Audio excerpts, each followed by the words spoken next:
So today, um, I'm really here to tell a story, but I do want to get into a little bit about karmic relationships. I kind of mentioned that in a previous episode, well, mini-sode. And yeah, so I'll do that. Karmic relationships are relationships that you have either with another person or yourself, and you had it in a past lifetime and you came back in this lifetime to repeat that karmic cycle so that you can do something differently, you know, break the cycle ideally. And you're just going to keep doing it until you get it right. Um and so an example of someone having it with themselves is Reincarnated by Kendrick Lamar. I've been really bumping that album, as you can tell if you follow me on social media. That's gonna be below 111. You should definitely do it. Um, but yeah, Kendrick Lamar is a karmic celebrity, and I'm like, that's really cool. One, two, three. um, but story time. So I had this brother. He's my karmic brother, and in our first lifetime, we were biological brothers, and our relationship was great. It was basically perfect.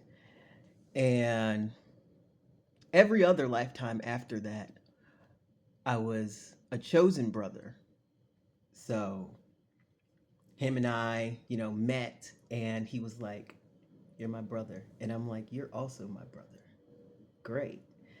And in every other timeline, in every other past life, um, he found some way to betray me horribly. And usually I would forgive him too, but this go round it was horrible. Yeah, he really just picked the worst way to have done something different. So, this is about my chosen brother and how he betrayed me. And this whole relationship lasted roughly 6 months, I want to say. It was not even a full year. But yeah,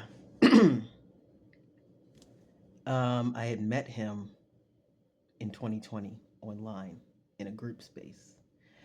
And it was great, We all had a great time, but that's not knowing somebody. I had to figure that one out 313. Um and when I moved here, it was a little bit of time before we actually met up in person. And when we did, we hit it off great. Um he likes to party, I like to party, drugs, drinking, just having fun. Um, but every time I would visit, something horrible would happen. Not bad, horrible. And I'm like, okay, I'm here for support. Um, this is literally happening and I'm here. So what do you need? Um, I had kind of peeped a bit of a hater vibe early on, but I thought, I'm being paranoid. This is my brother. 414. This is my brother. Um, but nope. No, I'm very intuitive. So yeah, I saw it from the jump, even the first time. And Allah had been telling me for weeks, y'all, you don't need to be around him. He's not helping you grow. And I was like, but we gonna be up together. It's gonna be awesome. 444. That was my plan. And it's not like I was telling him. But one night we were getting high at his friend's place. And because I was abused as a child, I already enjoyed drug experimentation. And I made the foolish decision to try meth that night. And it was kind of like the scrappy bits at the end. Um, and I hated it. And then his friend said that, oh, he loves having sex on meth because you feel totally uninhibited and you can just do whatever you want. And I'm like, oh, my exact words automatically were, well, that wouldn't be good for me because I suffer from sexual compulsion. So that's a no go. I'm just like, I am not trying to do anything to trigger that 555. And yeah, roughly a week later, oh, important part of that story, I blacked out after that. I remember saying that, not anything else. I don't even remember leaving the house or being back at this dirty rat's house. And so we were back at his house. I don't really remember what happened after that, but I remember leaving because I had left for a week. And so, roughly a week later, we were getting high at his friend's house again because it was a very, very regular thing. And they were hitting the pipe. I was, I don't remember what I was doing. I'm not gonna lie to you. I was like, let me try it again because I don't know. I don't always make good decisions, and I was not medicated at the time. So, yeah. But I'll take this time to say don't do meth ever. Don't ever do it. Yes, it's horrible to get addicted to, and I also want to specify he didn't make these decisions just because of meth. So, but don't ever do it. It's horrible. Okay. I took a hit and I was immediately like, bleh, bleh, I don't like this. And then this filthy rat re-ups because he likes it.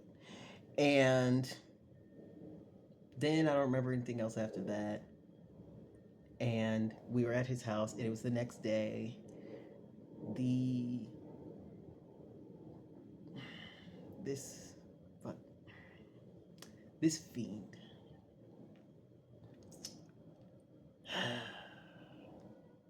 He says, I don't want to get addicted to this.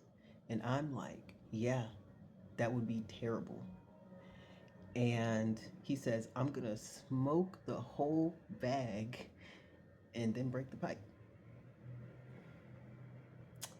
And I'm like, okay,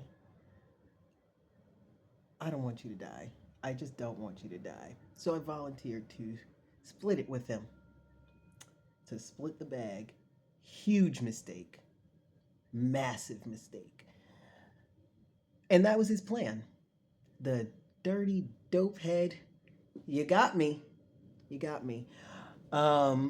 He planned about it because he already knew about my sexual compulsion. And even if I hadn't told him that night, he already knew about it from before. So, but you did get me. You got me real good, actually. But you can't escape law. So, he was on you. And I was just like, I have to smoke this gross crap. And so what ended up happening was I blacked out, and then I ended up touching my privates in front of him. And yeah, that is literally what happened. And months later, he waited for a situation where I would make a mistake or mess up socially, by the way, so he could get angry in order to tell me about this situation that had happened. I was horrified. Like, what? I did that? And what he wasn't expecting at the time, he really did not see this coming. I wanted to be held accountable for my actions. He said I had been holding that in for so long, and I was like, I don't want you to hold in stuff like that for me because I can't do anything about it if I don't know that it has happened. And that conversation ended up with him sobbing and hugging me tightly. I messaged him being like, hey, I understand that whatever decision you want to make, basically. I say those exact words, but I'm not looking at it right now. And he decided to block me off of all the platforms. And so, why would this devilish junkie rat want to do something like that? I'll tell you why this disgusting dope fiend would do that. He wanted to dispose of me and make it my fault. Can you believe that? Can you believe that? He likes to yell and puff out his chest, get a little bass in his voice, and punch holes in walls, but he can't stand on his beliefs when it matters. That's why. And he was jealous of me because I'm artistically and spiritually gifted. And he felt like he was in competition with me when I was not competing with anyone at all. Like I said, I was like, I wanted us to be up. But he also felt like he was losing. Womp womp. What a loser. You've really picked the worst way this karmic cycle could have gone.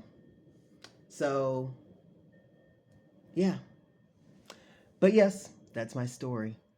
And try again next time.